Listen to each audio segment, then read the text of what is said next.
Most of the time they'll come and they want to learn about keto because they want to lose weight, which is great. It's fine to have that as a goal. But I always reframe them right from the beginning. I'm like, hey, let's not even step on the scale for 7 weeks. And it's such a challenge to so many people. And I get it, because when I was going through my weight loss, I was stepping on that scale every day. But the reason I reframe them is because we don't lose weight to get healthy. We get healthy to lose weight. Welcome to the Miracle Academy. This is your host, Scotty Cooper, and this is where miracles are expected.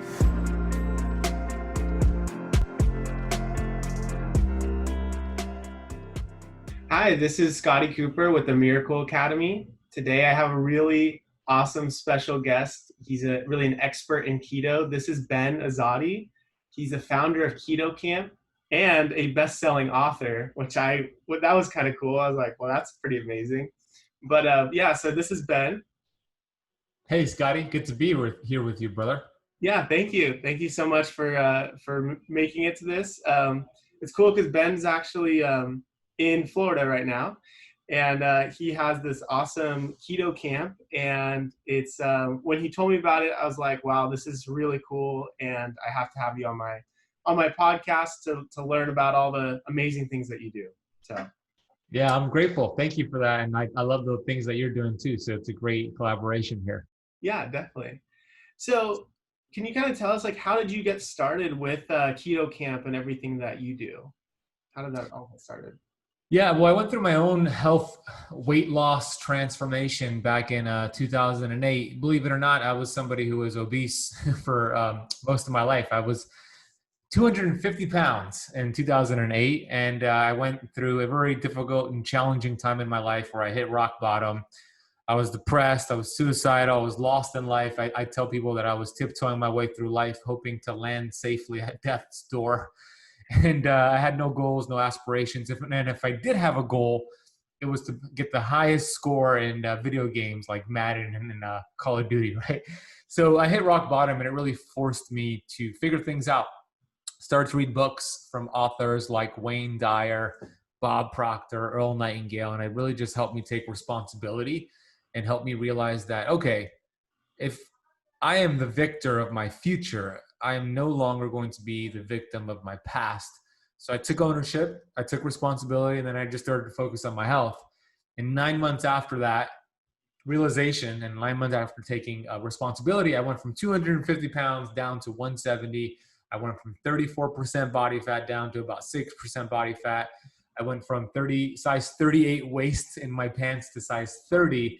So I finally, Scotty, carved out this physical six-pack that I always dreamed of, being this kid that was bullied and picked on. Yeah. But the most important thing that I achieved was a mental six-pack. I started to choose better thoughts. And then I became a personal trainer. And then I opened up a CrossFit gym. And then I sold the CrossFit gym. And then I became a certified health coach. And then I started writing books. And then in 2013, I got into keto. I got into the ketogenic diet and intermittent fasting, and I really fell in love with it and what it did for myself. And I started to teach it so enthusiastically. And then I created a company called Keto Camp. And Keto Camp, camp with a K, we're on a mission to educate and to inspire 1 billion people to get this information into their hands and let them know, hey, you are a masterpiece because you are a piece of the master. And if you could just remove the interference, the chiropractic philosophy, right? You remove the interference, the body will heal. So we're on a mission to get that message out there, just like yourself, Scotty. Wow. That's amazing. That is so cool. Thank you. So what does that look like now? Like, you bringing that message out, how do you do that right now?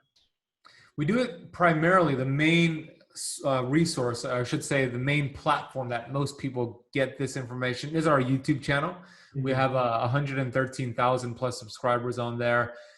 We also have a podcast. We are very active on social media. So we put out a lot of free content, and then we have services that are more custom to the person and more in-depth and advanced. So I have my Keto Camp Academy, which is online training, and then the books and speaking gigs and all that. So we just get out the information. Wherever the people are, whenever they want to consume the information, we're going to put the information out there for them. Cool. Nice. So what do you think is the biggest, or so like some of the information, like what's the things that a lot of people don't know, or maybe someone wants to get started in it and doesn't really know, like how to start, how do you normally, like, what do you recommend for them to get going in what you do?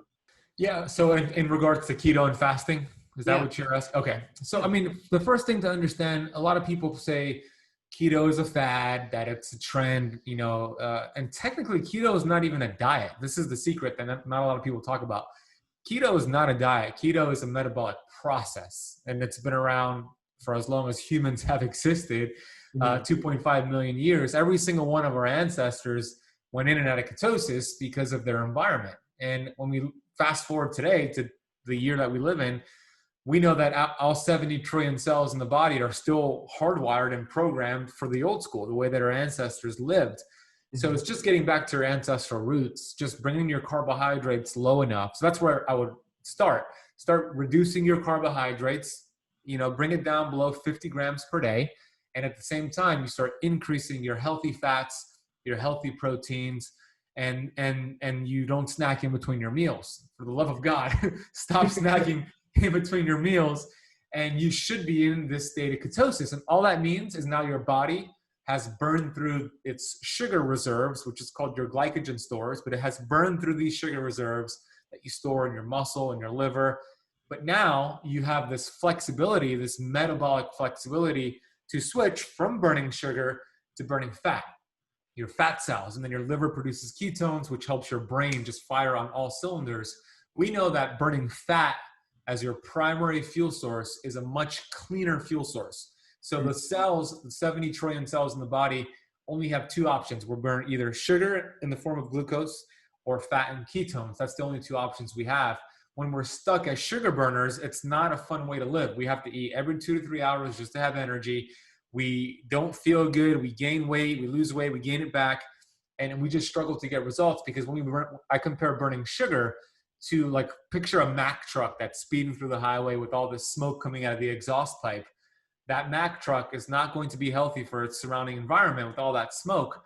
Well, same thing with your cells. When it's burning sugar, it creates cellular smoke. It creates a lot of toxins. Mm. Not good. But when you switch into the great land of ketosis, as I call it, that's like a Tesla, much cleaner energy source for its environment, much cleaner energy source for your cells. So that's the first thing I would recommend. Get keto adapted, increase your healthy fat and protein, and decrease your carbohydrates. Awesome. That's cool.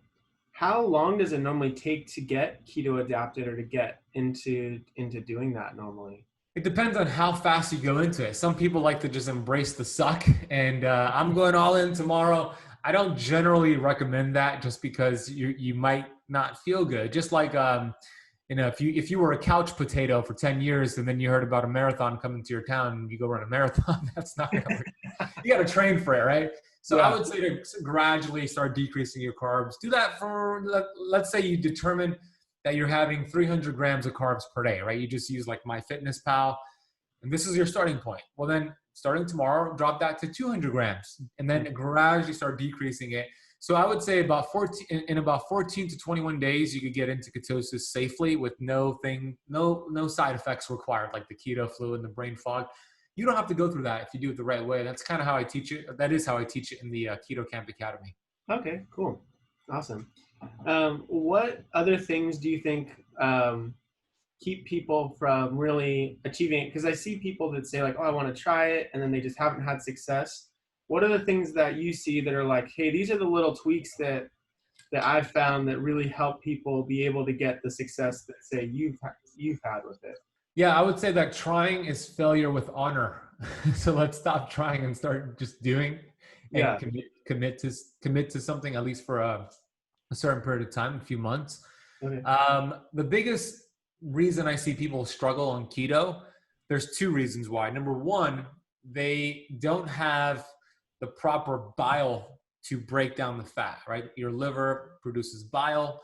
Bile is a detergent to break down the fats you're eating on keto. And a lot of people have sluggish bile because their liver has been beat up. The liver is that soccer mom organ that does everything for us. And it's been beat up from processed foods to alcohols to heavy metals to toxins. And when your liver is beat up, it produces sluggish bile, and then you start eating more fat on keto, and you can't break it down. You just feel like crap. You have digestive issues, and you don't feel good. So to fix that is to have more bitters, right? Bitter is good for the liver. So dandelion greens, ginger, take an ox bile supplement. I'm sure you recommend that at your clinic. Have some organic coffee that could act as a bitter, lemons and limes, radicchios, artichokes. These are all things to help you stimulate healthy bile production, and it also has a detoxification effect. Bile does. So that's the first thing. And then the second thing is when people do keto, they go on Dr. Google, right? And they type in, what is the keto diet? What fats to eat on keto? A lot of people who teach keto do not teach it the way that I teach it. The way that I teach it, I look at the body from a cellular level, right? Cellular health. And from a clean level, we want to make sure we're having the right fats, because yes, you could have a whole bunch of fats on keto and get into ketosis technically, but you're not going to be healthy if it's these rancid, unstable fats. So I would recommend avoiding the vegetable oils, the canola oil, the soybean oils. Those are so toxic. The cottonseed oils, the rice bran oils. These are bad fats that are keto friendly, but they're not going to help you reduce inflammation. And that's the key. We want to reduce inflammation. So instead, have avocados, avocado oil, olive oil, coconut oil, grass-fed beef, wild caught fish. So those are the two main things right there. Help your bile out, eat healthy fats, and stick with it. Don't just try it, commit to it, and you'll get amazing results. With certainty, you'll get amazing results. Awesome. Great. I was going to ask you what oils do you recommend? So that's great. Yeah. Yes, perfect. So when you what does it look like when you're eating a meal? What does your plate normally look like with everything that you do?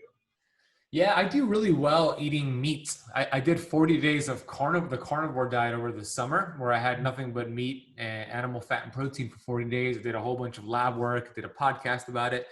And I feel really good when I'm eating mostly meat. So what does my daily plate look like? Well, I do like a 18-6 intermittent fasting schedule. So 18 hours out of the day, I'm usually fasted. I'm fasted right now. I worked out today. I recorded a podcast today. I'm still fasted because I knew I had this interview with you, Scotty. I wanted to be alert and focused, and nice. I'm always at my best when I'm fasted. So I'm fasted right now. And then when I break my fast, I usually break it with mostly protein and fat, which is the best way to break a fast. So either bone broth or a piece of steak with some green leafy vegetables, or like a keto smoothie. So like coconut milk with some collagen protein powder, maybe an avocado in there. And then I'll usually do that around 3 or 4 p.m. to break my fast. And then I'll have another really big meal around 6 p.m. where I'll have some more like grass-fed lamb. I'll have some more meat, maybe some fish, maybe some cauliflower rice. And then I usually have some berries and like some coconut whipped cream for dessert. That's when I'm in ketosis, right? When I'm following a keto plan, but I don't follow and recommend being in ketosis all the time. So I do flex. I call it keto flexing out of ketosis, but that's a typical keto day for me. Okay. So with a keto flex, because I've heard a little bit about that, but I'm not totally clear on what it is. So are there certain days that you do it and certain days you don't, or more like longer period of time where it's like a few weeks, or how does that normally work? Yeah, it depends on where the person is at, right? If they have insulin resistance still, if they have type 2 diabetes. But me personally, I probably do 2 keto flex days per week, right? So Saturday, Sunday, typically, where I'm going to have more carbohydrates, and I'm intentionally taking myself out of ketosis. But keep in mind, I've done the work to build up this metabolic machinery, so I could do that, because I do think it's important to be strict short term and build up this machinery that we have, and then we could start flexing. When we stay in ketosis for too long, there's 3 problems that can occur. Number one, your thyroid, T4, which is that inactive form of thyroid, needs to be converted to T3, and insulin actually helps you make that conversion. So if you have chronically low levels of insulin, you could see a dysfunction in that conversion, right? And then the second thing is that you could actually store fat when you're in ketosis too long, because your body will go into more of a survival mechanism and start to think that it needs to hold on to this only precious fuel source. And then you could see higher levels in sex hormone binding globulin, which could soak up some of your testosterone, which is not good for men and women. So I do about 2 keto flex days per week, but there's different strategies. I'm actually writing an entire book all about this called Ketoflex. Dr. Pompa wrote the foreword, and this should be out hopefully in January 2021. It'll be out into the world. Wow, nice. That's exciting. I'm really excited to read that, and It's been something that I've done and I enjoyed, but I think having your guidance would make it even better for me and for everyone watching for sure. Yeah, yeah. I'm excited for you to get the book. Yeah. So, so like with people that are in your Keto Camp Academy, what are some of like the really cool stories and miracles that you've had with people that have followed your program and your guidance? Yeah, great question. I always love when people come, when the members get enrolled into the academy, and like most of the time they'll come and they want to learn about keto because they want to lose weight, which is great. You know, it's fine to have that as a goal, but I always reframe them right from the beginning. I'm like, hey, let's not even step on the scale for 7 weeks. I mean, it's such a challenge to so many people, and I get it because when I was going through my weight loss, I was stepping on that scale every day. But the reason I reframe them is because we don't lose weight to get healthy. We get healthy to lose weight, right? Mm. So I teach them, hey, let's focus on just reducing cellular inflammation. You know, watch these videos. All of these videos is going to teach your body to do so. So, you know, just people breaking up with their scale is some of the best victories I've heard. You know, them looking at their body fat percentage is much better than the number on the scale. Their energy levels, their confidence, you know, those are very, very common. And then, of course, getting off medications like their diabetes medication, type 2 diabetes medication, blood pressure medication, migraine medications. Even some individuals who have seen a regression in cancerous tumors, right? That happens as well. Of course, they're working with their doctors, but it's just incredible to see. And I know you see it all the time at your clinic, the amazing human body at work, because there's no pill, there's no surgery, there's no supplement that could replace the innate intelligence that we have in us. So all we have to do is just activate that innate intelligence and the body heals. And it's really miraculous to see that. Nice. Yeah, that's amazing. And I think and I think that it's cool that so many people go for one thing and they really go for the underlying thing. Like you said, they're might be there for weight loss, but it's really their health that's Mm-hmm. really changed from it. And I think too that's cool because when they see your story and hear what happened to you and how you've changed, then it's like, oh well, yeah, I can do this. He did it, I can do it. And I that's totally a philosophy we have here. It's like, hey, look, all of our patients or all of our staff were patients first like that, where they had their miracle and now they're serving others to help them get theirs. I love that. Live it to lead it. I love that. Yeah, exactly. Awesome. Cool. So is there anything else that you think someone that is thinking about keto or is thinking about, trying this out, like anything else you'd say to them that you think is a key that would really help them? Yeah, it's important to really get a strong foundation for your health before you even do things like keto and fasting and supplements. All that is great. I love keto. I love fasting. They're all great, powerful tools. However, if your foundation is weak, it doesn't matter how strong you build your bedroom, right? If that foundation is weak, it'll fall apart wall by wall. So the foundations, the fundamentals of health is sleep, making sure you're getting quality sleep every single night. Movement, making sure you're exercising, yes, but also getting in your steps, moving around. I'm standing up right now on my stand-up desk. I worked out. I get at least 10,000 steps a day. That could be a good marker to hit.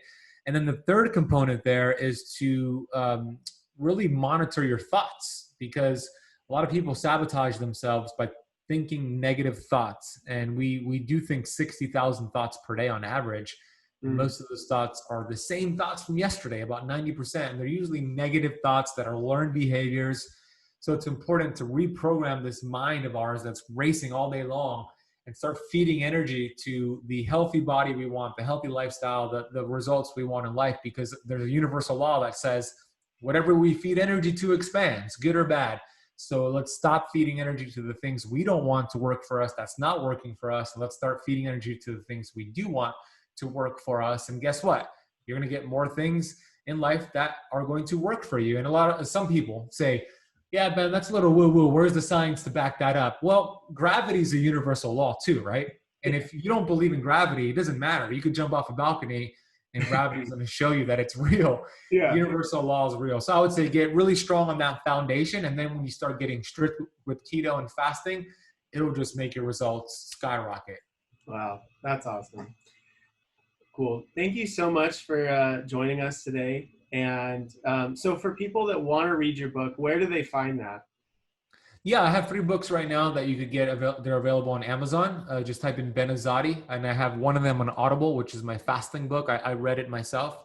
It's called the Intermittent Fasting Cheat Sheet. But just type in Ben Azadi on any of those platforms, and you'll see the books pop right up. Awesome. Cool. Well, thank you so much. Thank you everyone for joining us on the Miracle Academy. Make sure you follow Ben Azadi, and I'm going to definitely look into reading your books, and I'm excited for your new one, the Ketoflex. I'm actually really interested in that. So thank you so much for being here today, and I appreciate it. This was the Miracle Academy with Scotty Cooper and Ben Azadi. Thanks. Thank you, Scotty. It was a great interview. Thank you. Thanks.